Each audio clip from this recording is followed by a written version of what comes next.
तो अब हम लोग अगले टॉपिक की ओर बढ़ते हैं। Potential energy of a dipole kept in an external electric field.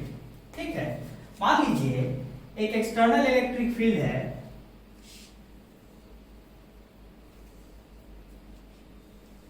Uniform electric field लेते हैं।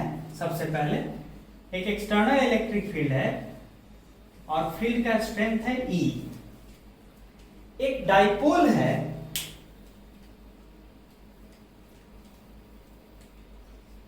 जो कि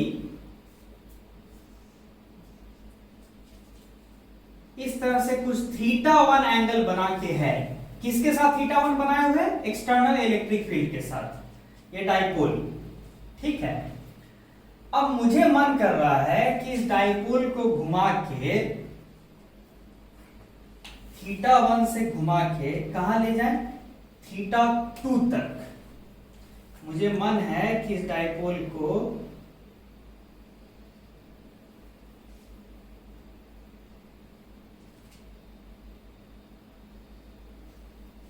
θ2 पोजीशन तक हम ले जाए घुमा के। ठीक है, तो मुझे तो पता है ना कि अगर कोई इलेक्ट्रिक फील्ड में डाइपोल रखा रहता है तो डाइपोल पे एक टॉर्क लग रहा होता है। किसकी वजह से? इलेक्ट्रिक फील्ड की वजह से। कितना कितना टॉर्क लगता है? टॉर्क लगता है vector P cross vector E। किसकी वजह से लगता है? इलेक्ट्रिक फील्ड की वजह से। अच्छा, P किधर है? P ये है ना, और P cross E, right hand thumb rule, P cross E ऐसे समझिए। ये रहा P और ये रहा E, ये रहा थीटा। तो टॉर्क कैसे लग रहा है? राइट हैंड थंब रूल लगाइए, P क्रॉस E। मतलब P जो है इलेक्ट्रिक फील्ड की तरफ अलाइन होना चाहेगा, यानी P पे ऐसा टॉर्क लग रहा है इलेक्ट्रिक फील्ड की वजह से कि P जो है E की तरफ आना चाह रहा है, P cross E, P cross E। अच्छा, मैग्नीट्यूड ऑफ टॉर्क क्या होगा? Torque exerted by electric field on the dipole का मैग्नीट्यूड क्या होगा? P E sin theta. Cross product of two vectors का मैग्नीट्यूड क्या होता है? P E sin theta. अच्छा, ऐसा टॉर्क लग रहा है डाइपोल मोमेंट पे, जो कि डाइपोल मोमेंट वेक्टर को क्या करना चाह रहा है? इलेक्ट्रिक फील्ड क्या करना चाह रहा है? उसको इस डायरेक्शन में एक टॉर्क लगा के, इस डायरेक्शन में टॉर्क लगा के इलेक्ट्रिक फील्ड के साथ अलाइन करना चाह रहा है। ठीक है, डाइपोल मोमेंट जो है अलाइन होना चाह रहा है due to torque exerted by electric field. ये सारा सिचुएशन है। मेरा इच्छा क्या है कि ये जो डाइपोल मोमेंट वेक्टर था P, ये इनिशियली इलेक्ट्रिक फील्ड के साथ θ1 एंगल बना रहा था। अलग से भी आप दिखा सकते हैं। इलेक्ट्रिक फील्ड इनिशियली θ1, लेकिन बाद में क्या बनाना चाह रहा है? हम क्या बनवाना चाह रहे हैं? θ2।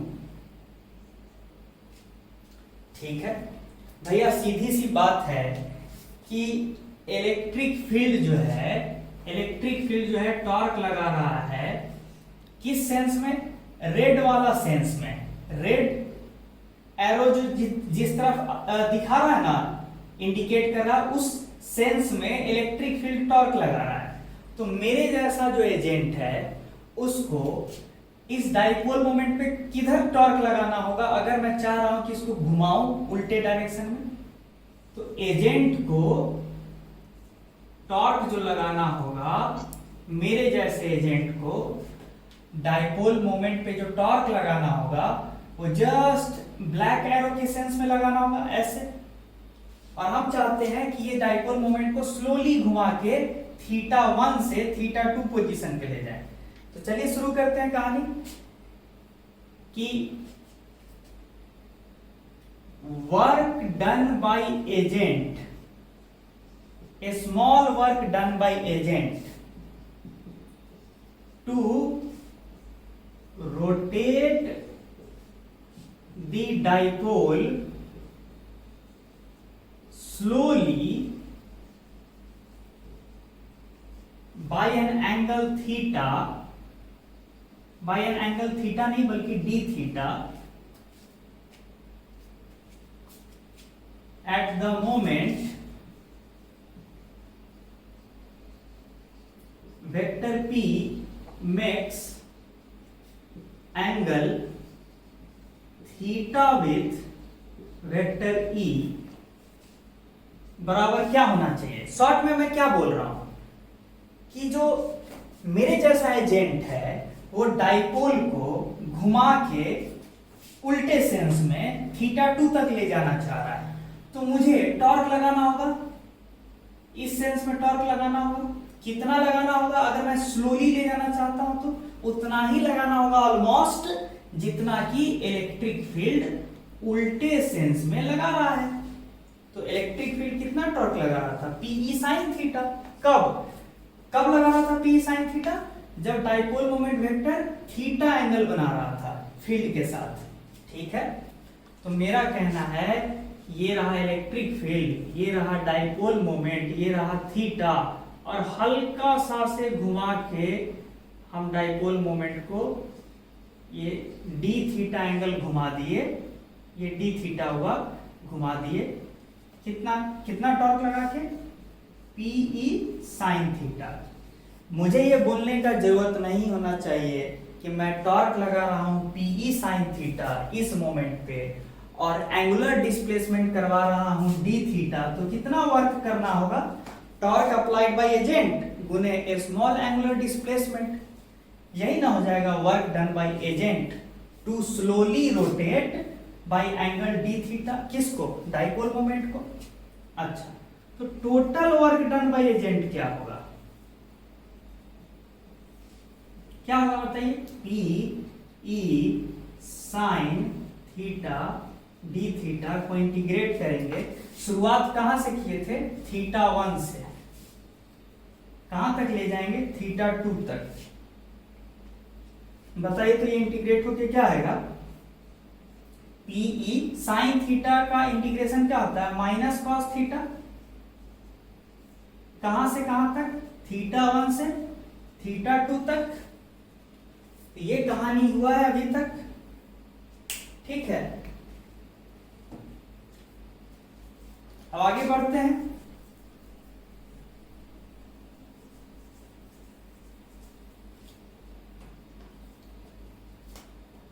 Total work done by agent like me, मेरे जैसा एजेंट को कितना वर्क करना पड़ा है डाइपोल को थीटा 1 से थीटा 2 तक घुमा के ले जाने में? तो minus P E cos theta 2 minus cos theta 1, ये हुआ वर्क डन बाय एजेंट। तो भैया जब मेरे जैसा एजेंट अगर वर्क करेगा तो फिर मेरा एनर्जी का नुकसान हुआ है ना। आप बताइए, मैं जब काम कर रहा हूं तो मेरा एनर्जी का लॉस हुआ है, तो एनर्जी कहीं ना कहीं तो जाना चाहिए। Where does this invested energy, जो एनर्जी जो इन्वेस्ट किया है मेरे जैसा agent, where does this invested energy go, कहां जाता है? ये कहां गया? इतना अच्छा खासा जो मैंने वर्क किया डाइपोल को रोटेट कराने में, वो वर्क जो है, वो एनर्जी जो है, वो है कहां? अब मेरे पास तो नहीं, मेरा नुकसान हो गया। जितना मैं वर्क करूंगा उतना मेरा एनर्जी का नुकसान हुआ है, तो गया कहां?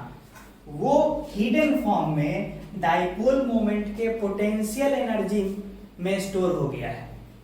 ठीक है, अब आप बोलेगा कैसे पता चला कि डाइपोल मोमेंट के पोटेंशियल एनर्जी में स्टोर हो गया?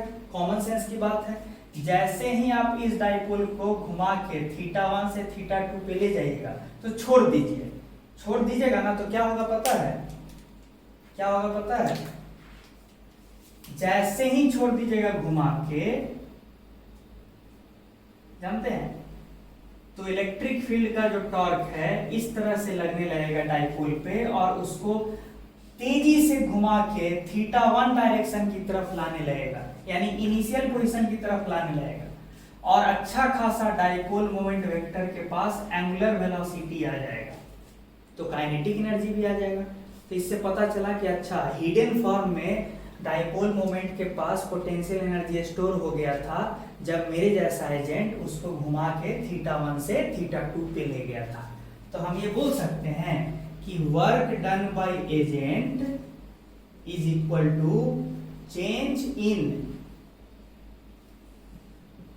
चेंज और oblique increment in the potential energy of the dipole, ये बोल सकते हैं कि नहीं? ठीक है, दिस इंप्लाइज दैट, अब कहानी को आगे बढ़ाते हैं कि लेटस से कि इलेक्ट्रिक फील्ड का डायरेक्शन ये है और ये θ1 है, इसको θ2 बोलिए। लेटस से इस ओरिएंटेशन पे डाइपोल मोमेंट वेक्टर के पास या फिर डाइपोल मोमेंट के पास पोटेंशियल एनर्जी ये है, इसको हम लिख भी देते हैं। इसका मतलब क्या हुआ? Potential energy of dipole when it makes an angle θ2 with electric field। ये सिंबल है इस चीज का, u ऑफ θ2 क्या रिप्रेजेंट करता है? सिमिलरली u ऑफ θ1 क्या रिप्रेजेंट करेगा? Potential energy of dipole when it makes an angle θ1 with electric field. अब ये दो सिंबल है, तो हम क्या बोल सकते हैं?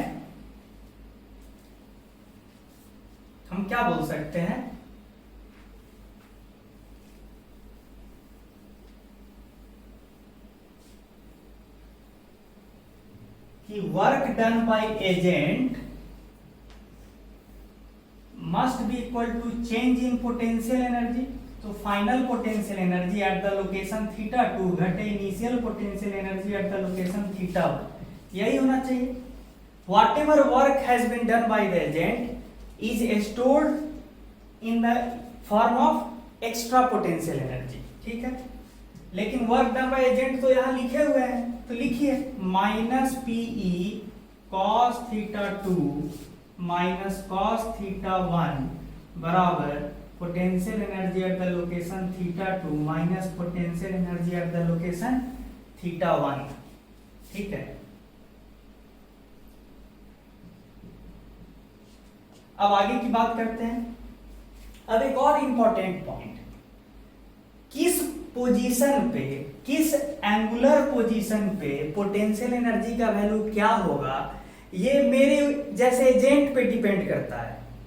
मैं एक पर्टिकुलर लोकेशन का पोटेंशियल एनर्जी एक पर्टिकुलर वैल्यू दे सकता हूं, फिर बाकी लोकेशंस का पोटेंशियल एनर्जी मुझे चूजन वैल्यू के हिसाब से तय करना होगा। मतलब मान लीजिए कि मैंने चूज कर लिया कि पोटेंशियल एनर्जी ऑफ θ2 x है, तो तब पोटेंशियल एनर्जी ऑफ θ1 x के हिसाब से एडजस्ट होगा।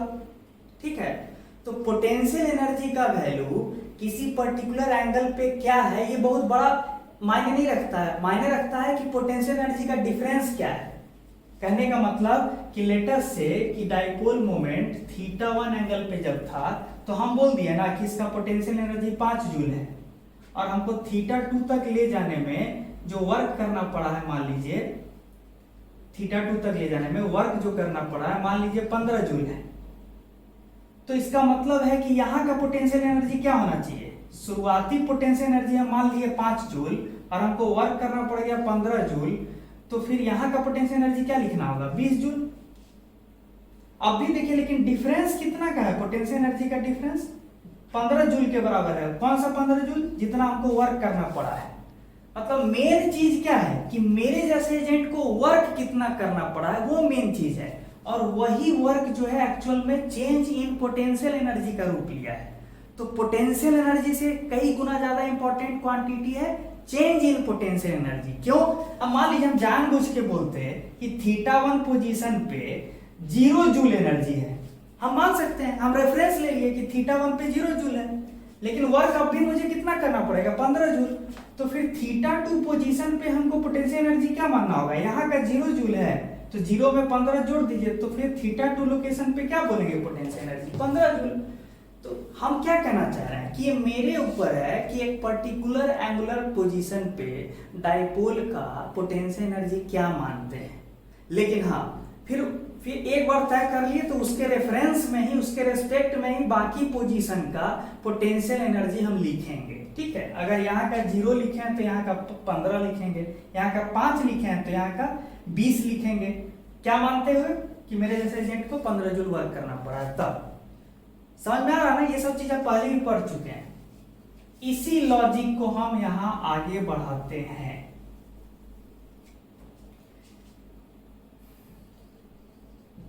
कन्वेंशन क्या है ये सुनिएगा। कन्वेंशन जो मोस्ट ऑफ द टाइम आपका यूज होगा, कन्वेंशन क्या है कि potential energy when dipole makes an angle π/2 with the electric field is chosen to be 0 joule. ये कन्वेंशन है। तब तो उस हिसाब से यहां पे रखिए, this implies that -PE cos θ2 का वैल्यू π/2 रखिए घटे cos θ1 बराबर θ2 π/2, तो यहां रखिए -θ1। दिस इंप्लाइज दैट PE बराबर, अब potential energy at the location π/2 तो 0 लिए हैं तो ये 0 हो गया, तो PE बराबर कितना हो गया, minus potential energy at location θ1। This implies that potential energy at location θ1 is equal to minus, यहां पे PE cos θ1 minus PE cos θ1। Short में क्या बोले कि अगर मैं ये मान लूं कि जब डाइपोल इलेक्ट्रिक फील्ड के साथ 90 डिग्री बना रहा है, उस वक्त अगर उसका पोटेंशियल एनर्जी मैं मान लूं कि 0 जूल लेना चाहिए, तो तब इस रेस्पेक्ट में, इस हिसाब से किसी जनरल एंगल θ1 पे पोटेंशियल एनर्जी क्या होना चाहिए। तो यहां पे क्या करेंगे, यहां पे क्या करेंगे, θ2 का वैल्यू π/2 रख दीजिए, फिर क्या मिलेगा, ये रख दिए θ2 का वैल्यू π/2 रख दिए, और उसके बाद सॉल्व करते चले गए। तो क्या पता चला कि potential energy at the location θ1 क्या लिखा जा सकता है, -PE cos θ1। तो ये एक इंपॉर्टेंट पॉइंट आया निकल के। अब देखिए कि हमने क्या अभी तक डिराइव किया। हमने कहा कि potential energy of a dipole when it makes an angle θ1 can be written as -PE cos θ1। ठीक है, लेकिन ये कब तक हम लिख पाएंगे, जब तक हम ये एज्यूम किए हुए हैं कि जब डाइपोल 90 डिग्री बनाएगा इलेक्ट्रिक फील्ड के साथ, उस वक्त हमने माना है कि पोटेंशियल एनर्जी डाइपोल का क्या लिया जाए, रेफरेंस वैल्यू क्या लिया जाए, 0। तब जाके हम ऐसे लिख सकते हैं। ठीक है, अच्छा अब देखिए θ1 के लिए ऐसे लिखे हैं, तो इन जनरल ये रहा P, ये रहा E, ये रहा θ1 और पोटेंशियल एनर्जी ये है। तो मैं तो ऐसे भी लिख सकता हूं ना, potential energy at θ1 is equal to -P dot vector E। खुद ही करके देख लीजिए, लिख सकते हैं नहीं, potential energy of the dipole can be written as this. इसी को लोग कुछ सिंपली ऐसे भी लिख देते हैं, potential energy is equal to -P dot E when dipole makes angle theta one. अच्छा, अब थीटा वन बोलिए या थीटा बोलिए, ये कोई बड़ा इशू नहीं है, हम जनरलाइज भी लिख सकते हैं। जब थीटा वन लोकेशन पे पोटेंशियल एनर्जी ये है, तो किसी भी जनरल थीटा पे, किसी जनरल थीटा पे क्या होगा पोटेंशियल एनर्जी, आप ये बताइए तो, माइनस पीई, और थीटा वन के बदले कॉस थीटा, ये लिखा जाएगा। ये लिखाएगा कि नहीं, ये कोई बड़ा बात नहीं। थीटा वन पे minus P cos theta one, तो जनरल किसी थीटा एंगल पे माइनस पी कॉस थीटा, ये हो गया पोटेंशियल एनर्जी। या फिर ऐसे लिखिए,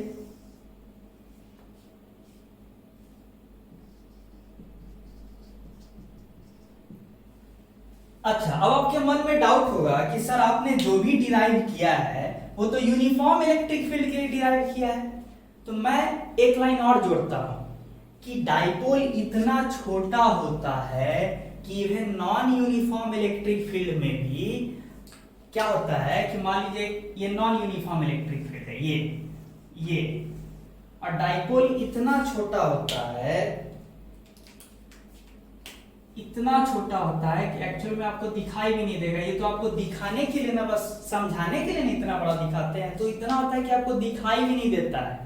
HCl का डाइपोल, H2O का डाइपोल कितना छोटा है, दिखाई नहीं देगा। तो आप ही सोचिए कि even non uniform electric field के केस में डाइपोल के आसपास का इलेक्ट्रिक फील्ड लमसम एक पर्टिकुलर वैल्यू का ही होगा, ठीक है। तो even non uniform electric field में भी हम मान सकते हैं कि डाइपोल पे लगने वाला टॉर्क जो है वो P क्रॉस E है, जहां E का वैल्यू वो है जो डाइपोल के आसपास का इलेक्ट्रिक फील्ड है, ठीक है। ये फार्मूला शॉर्ट में नॉन यूनिफॉर्म इलेक्ट्रिक फील्ड में भी यूज कर सकते हैं, क्योंकि डाइपोल का डायमेंशन इतना छोटा होता है कि उसके आसपास का इलेक्ट्रिक फील्ड लमसम हम सेम ले सकते हैं for the calculation of torque. ये सब लाइन जो हम बोलते हैं इस पर पक्का ध्यान दीजिए, देखिए, ठीक है। तो मतलब जो एनालिसिस अभी किए ना हम शॉर्ट में, वो सिर्फ यूनिफॉर्म इलेक्ट्रिक फील्ड के लिए वैलिड नहीं है, नॉन यूनिफॉर्म इलेक्ट्रिक फील्ड के लिए भी ये सारा एक्सप्रेशन वैलिड है। और क्यों वैलिड है इसका एक्सप्लेनेशन अभी हम दिए हैं, ठीक है। ये एक बात हुआ। देखिए, जो हमने पोटेंशियल एनर्जी ऑफ डाइपोल जो इस तरह से जो डिराइव किया, पिछला एग्जांपल में जैसे डिराइव किया, हम दूसरे तरीके से भी डिराइव कर सकते हैं। देखिए एकदम जनरल, देखिएगा,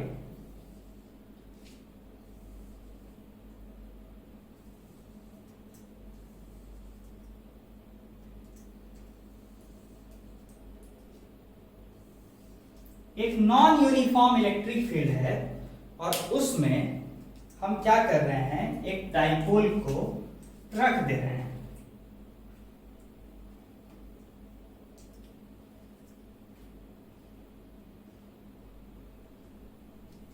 just for the purpose of clarity इतना बड़ा डाइपोल बना रहे हैं और एरो दिखाई दे ही दिए, ये एरो दिख रहा होगा सबको।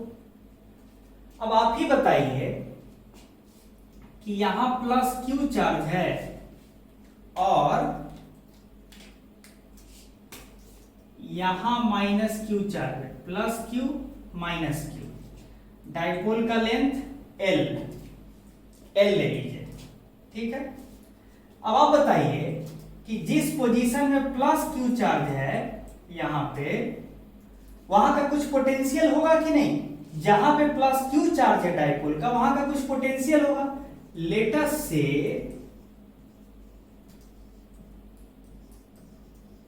The potential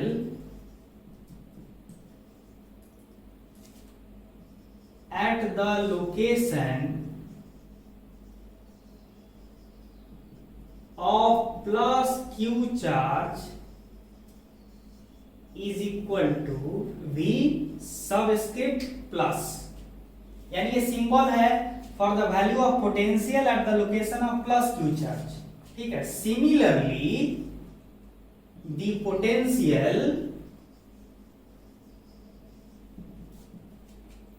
at the location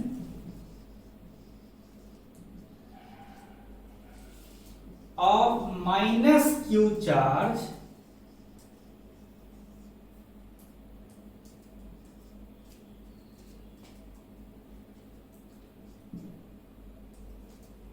is equal to v minus.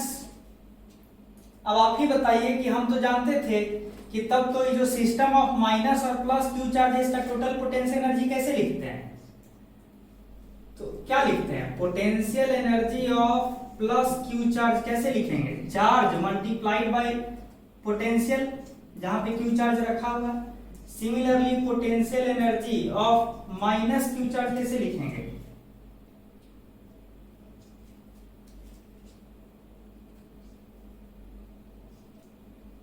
Charge minus Q multiplied by potential at the location of minus Q. तो देयरफॉर टोटल पोटेंशियल एनर्जी बराबर क्या हो जाएगा, Q v plus minus v minus subscript है।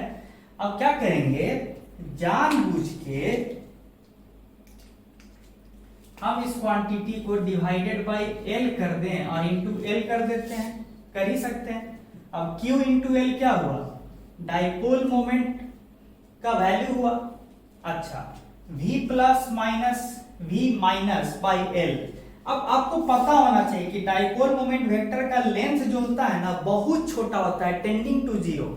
तो मैं इस L को क्या लिख सकता हूं, छोटा सा displacement along dipole moment vector लिख सकता हूं, क्योंकि L खुद ही बहुत छोटा है। तो I can replace this L bye displacement ds because L is of the order of ds, बहुत छोटा है। अच्छा, लेकिन ds किस डायरेक्शन में, along the direction of dipole, ये रहा L, ठीक है, displacement along the direction of dipole. और ऊपर वाला क्या है, change in potential, plus Q charge के पास जो पोटेंशियल है घटे माइनस क्यू चार्ज के पास जो पोटेंशियल है वही है ना न्यूमरेटर में बैठा हुआ, तो उसको हम चेंज इन पोटेंशियल बोल सकते हैं ना। और छोटा चेंज इन पोटेंशियल ही होगा क्योंकि ज्यादा दूर है नहीं। तो D V small change in potential by small gap, उस स्मॉल गैप को एल बोलिए या हम डीएस बोले, ठीक है, ऐसे लिख दिए। मतलब P into D V by D S लिखा जा सकता है as long as the dipole is ideal, छोटा सेपरेशन। अच्छा, जानबूझ के एक माइनस बाहर रखिए और एक माइनस अंदर रखिए। हम तो जानते हैं कि minus D V by D S, minus D V by D S क्या देगा, इलेक्ट्रिक फील्ड।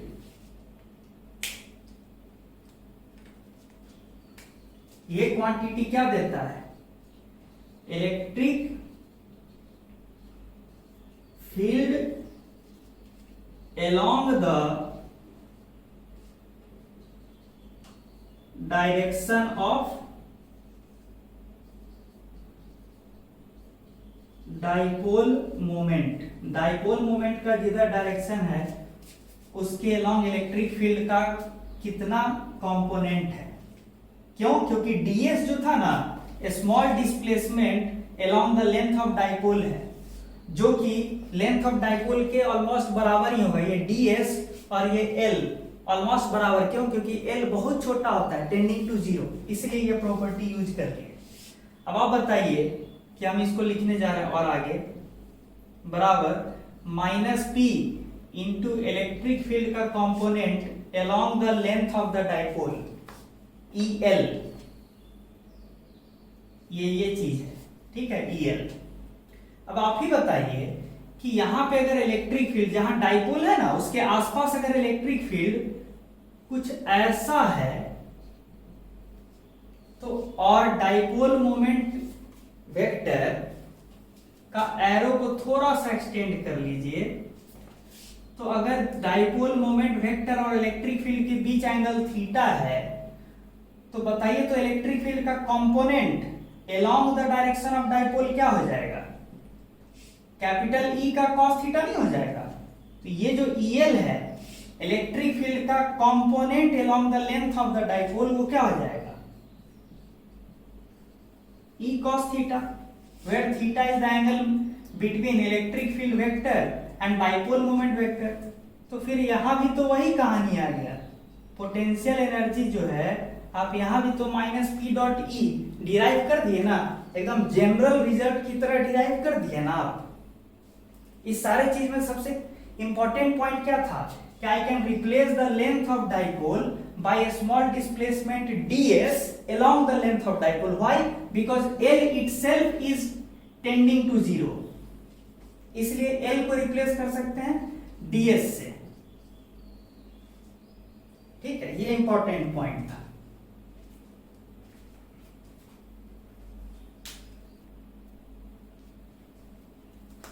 यहां एक इंपॉर्टेंट पॉइंट और है कि जब आपसे एग्जामिनर बोलता है ना कि right the potential energy of dipole in an external electric field, ठीक है, such that dipole makes an angle theta, तो यहां पे होता क्या है ना कि आपको लिखना क्या है ये सोचिए कि डाइपोल का इंटरैक्शन हो रहा है एक्सटर्नल इलेक्ट्रिक फील्ड के साथ, मतलब दोनों एक दूसरे से इंटरैक्ट कर रहे हैं, तभी ना डाइपोल घूम के वापस आना चाह रहा है।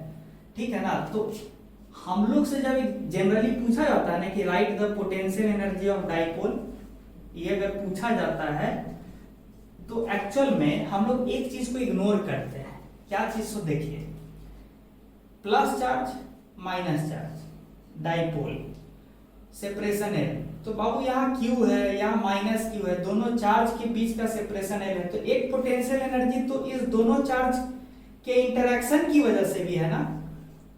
One more potential energy term should be है कौन सा? K Q माइनस Q, तो माइनस के क्यू स्क्वायर बाई एल, ये पोटेंशियल एनर्जी होना चाहिए। क्यों? ये डाइपोल के अंदर ही दो चार्ज है और दोनों आपस में एक दूसरे से इंटरैक्ट करने की वजह से इतना पोटेंशियल एनर्जी और है, लेकिन इस पोटेंशियल एनर्जी को we do not take into account. कब नहीं लेते हैं? while writing the potential energy of dipole, while writing the potential energy of dipole kept in an external electric field, तो क्या लिखना चाहिए? we do not take into account this term, कौन सा टर्म? ये वाला term, this potential energy term, while writing the potential energy of a dipole kept in an external electric field। जब हम एक्सटर्नल इलेक्ट्रिक फील्ड में एक dipole रखा रहता है और उसका पोटेंशियल एनर्जी लिखना होता है, तो हम लोग जनरली इस टर्म को अकाउंट में नहीं लेते हैं, क्योंकि ये मान के चलते हैं कि डाइपोल ऑलरेडी पहले से बना हुआ है, उसको मेरे जैसा एजेंट नहीं बनाया है। इसलिए डाइपोल बनने के क्रम में जो इतना पोटेंशियल एनर्जी स्टोर हुआ है ना, उसको कहाँ स्टोर हुआ है? सिस्टम में, उसको हम लोग अकाउंट में नहीं लेते हैं, उसको नहीं लिखते हैं। हम लोग सिर्फ क्या मानते हैं कि एक्सटर्नल इलेक्ट्रिक फील्ड के का इंटरैक्शन जो हो रहा है किसके साथ? डाइपोल के साथ, उसकी वजह से जो पोटेंशियल एनर्जी है उसी को हम लोग लेते हैं। और ये दोनों इंटरैक्शन की वजह से पोटेंशियल एनर्जी कितना होता है? पोटेंशियल एनर्जी कितना होता है? Minus vector P dot vector E. तो ये थोड़ा कॉन्सेप्चुअल पॉइंट याद रखिएगा, we do not take into account this term. ठीक है, तो आपके मन में डाउट आ सकता है सर ये क्यों नहीं लिखे? क्यों नहीं लिखे हैं? तो ये अजम्पशन ये है कि ऑलरेडी डाइपोल को हम मान रहे हैं कि पहले से बना हुआ है, मेरे जैसा एजेंट नहीं बनाया है। ठीक है, डाइपोल को इस अवस्था में एक्सटर्नल इलेक्ट्रिक फील्ड के प्रेजेंस में थीटा अवस्था में ले जाने के लिए जो मेरे जैसे एजेंट को वर्क करना पड़ा है, उसको लिखते हैं जब एग्जामिनर पूछता है potential energy of a dipole. ये सब कॉन्सेप्चुअल पॉइंट, इसमें कोई इंपॉर्टेंट पॉइंट नहीं है, बस दिमाग में रखिएगा, ठीक है।